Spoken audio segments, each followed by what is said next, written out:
Good evening. This is CTV News for Wednesday, July 10th. I'm Patricia Vallone. And I'm Byron Scott. Thank you for joining us tonight. Rising sea levels are accelerating in the Chesapeake Bay, and a new study says that Maryland will need more than $27 billion to fortify its coastal communities in the next 20 years. CTV recently took a look at how Annapolis, the state capital, is dealing with the issue. We've got to close because the entire parking lot will flood. Then eventually it covers the sidewalks and then comes to our doorways, and then we have to shut down. Businesses along Annapolis City Dock can lose thousands of dollars each time high tide or stormwater reaches their doorstep. That could be quite often. Up to 10 days a month, there has been nuisance flooding.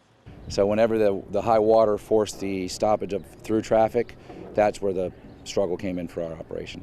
Sea level rise has exacerbated the issue. Water comes up through drains and into the dock parking lot, eventually flooding businesses. That's why the city's mayor has a three-phase plan to address it. Phase 1, which includes a sump pump in the city dock parking lot, was recently implemented. They put in a backflow preventer, which prevents the water from Ego Alley from coming up through the storm drain. It's like a doggy door that allows the water to go out to Ego Alley, but not to come back through the storm drain. And they put a sump pump in so that when there's rainfall or storm water, that it will push the water out.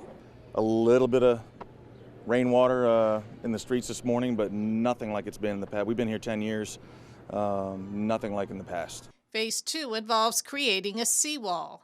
We have to do a little modification to the seawall there. The seawall is kind of low, so we have to build that up a little bit. Once we build that up again, we can insert a pump in the storm drain there and do the same thing. Long-term plans on Annapolis City Dock include turning this parking lot into green space. Now it'll be not only more aesthetically pleasing, but supporters say it will also have environmental benefits. While the ongoing repairs have helped the city dock area, Mayor Buckley is concerned that it's not enough. It only gets us good to about 6 or 7 feet, so 6 or 7 feet isn't going to take care of what we're expecting from predictions on long-term sea level rise. The institution projects sea level trends forward to 2050, and this past winter it included data from 5 sites in the Chesapeake Bay. Annapolis is one of those 3 that is in Maryland.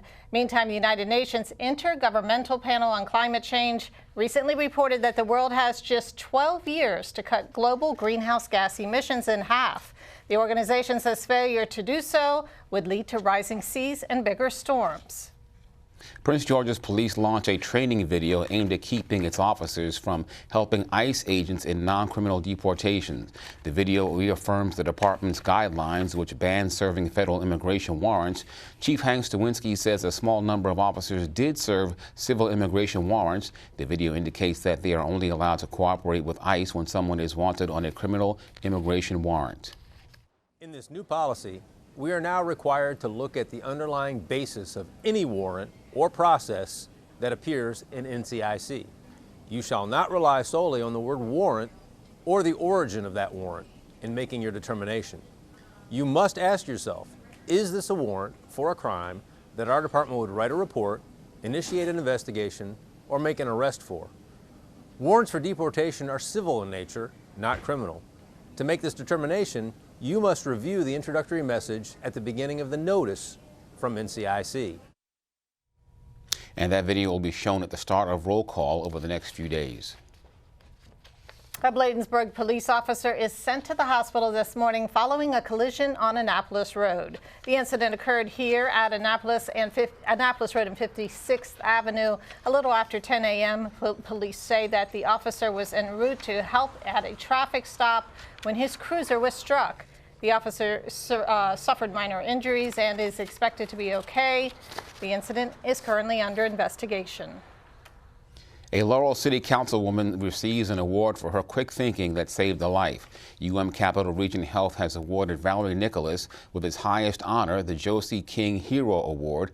Back in May, the councilwoman was on the phone with a volunteer when she realized he was having a stroke. Nicholas instructed the man to pass the phone to someone nearby who called 911. The volunteer was taken to the hospital where he was treated.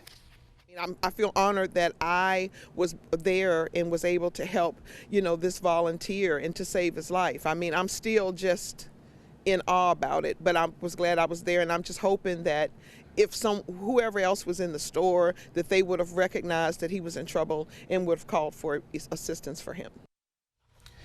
Several people across the nation have received the Josie King Award following their commitment to patient safety.